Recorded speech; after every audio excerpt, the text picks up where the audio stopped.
Hello. On Songs of Praise today, we examined the faith aspects of the migrant crisis in Calais. Earlier in the week, in the camp known as the Jungle, I met Christians who worship in a makeshift church that's become a focal point. To think that the first thing they want to do when they arrive in this jungle, this nothing place, the first thing they wanted to do was to build a church. Also in the programme, one of the UK's most popular worship leaders, Matt Redman, pays tribute to the great hymn writers of the past. We're standing on the shoulders of giants in what we're doing now. I mean, some of the depth and the poetry in those old hymns is insanely good. And historian Richard Taylor reveals the secrets of Shakespeare's favourite church. Just take a look at this 13th century door knocker. Look at its flat, grimacing face. Are we looking at Caliban from The Tempest?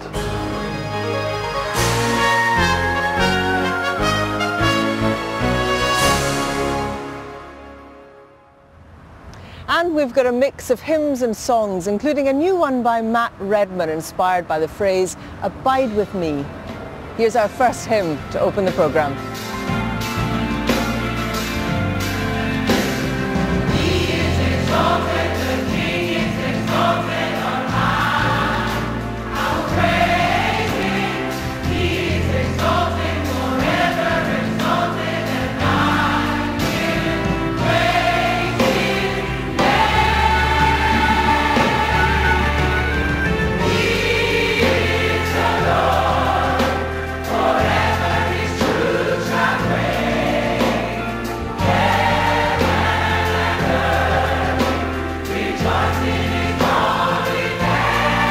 He is exalted, the King is exalted on high. He is exalted, the King is exalted on high. He is exalted, the King is exalted on high.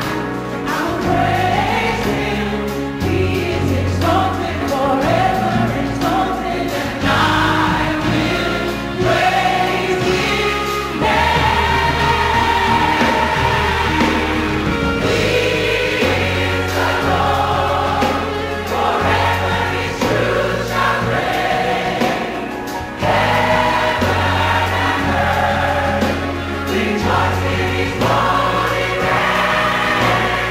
He is exalted, the King is exalted on high. He is exalted, the King is exalted on high. He is exalted, the King is exalted on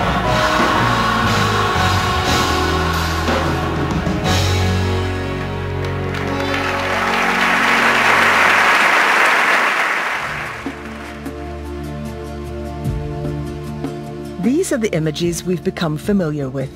Migrants in France, desperate to find a way to the UK, even if they have to break the law and risk their own lives. Near Calais, around 3,000 migrants have set up a settlement. They call it the Jungle. I went there earlier this week. The majority of people in the camp are Muslims, but there's also a significant number of Christians from several countries, including Eritrea, Ethiopia and Syria.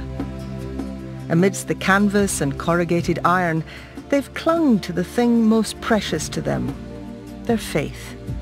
And as I discovered, a symbol of that faith is plain to see.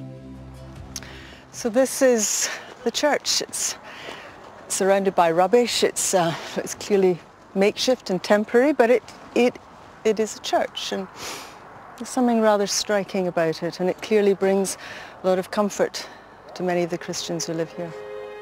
It's been named St. Michael's. I was invited to take a look inside by Mima. He's from Ethiopia, where he claims his life is in danger. A theology student, he helps to lead the services. So this is it's a little altar you've made here. Yeah, you know, people when they're coming, they're standing in front of the holy pictures. As example, there is an angel of in the Michael, there is a Saint Mary picture. So also the one it is down in the prayer book. So people when they came, they will take a book and then they can pray. That's our church, yeah. It seems that a lot of effort and care has gone into this. All of us we love this church more than ourselves, you know.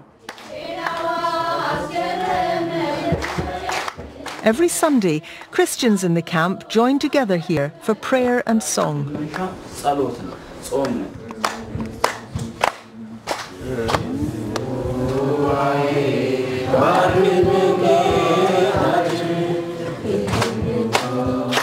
What are people singing in that service? What are they saying? What are they expressing? Sometimes we are singing about the angels, you know, like about the Gabriel. We are singing Gabriel. So always we call him by bad situation. When we are in the bad situation, we call him to protect us, to save us, you know. Do you believe it's right to go illegally to a country? It's not right to go to UK but illegally, you know. But okay, if it's not the right to go to in UK but illegally, so what we are doing, what we are supposed to do? Even though Mima claims that he doesn't attempt to cross illegally into England, others in this camp clearly do. Like Daniel, who says he left Sudan because he was persecuted for his faith. Yeah, I'm Protestant because it's not accept my country. My country, this religion no accept. And you try to get to Britain each night yourself, do you? Yes. How do you do that? Under the train, yeah. Under the train. Do you pray about going to England? Every day I pray. Every day I pray. Every day, not for England, but for my life also I pray. Not just I want to go England, no. I pray for my life. No, I have another house there, it's heaven. We can't verify the stories of the people we met in the camp, but one thing that's certain is that this church has captured world attention. The Reverend Giles Fraser from London, an Anglican priest who's also a newspaper columnist, came to see for himself. I went in, the people in there praying. I have to say it's really moving. I mean, these are my brothers and sisters in Christ. They are part of me. And I think I just needed to express the fact that they were a part of me just by sitting in here for an hour or so and just saying some prayers. We'll be back to Calais later to meet Christians in the UK who felt compelled to bring some hope and relief to people in the camp.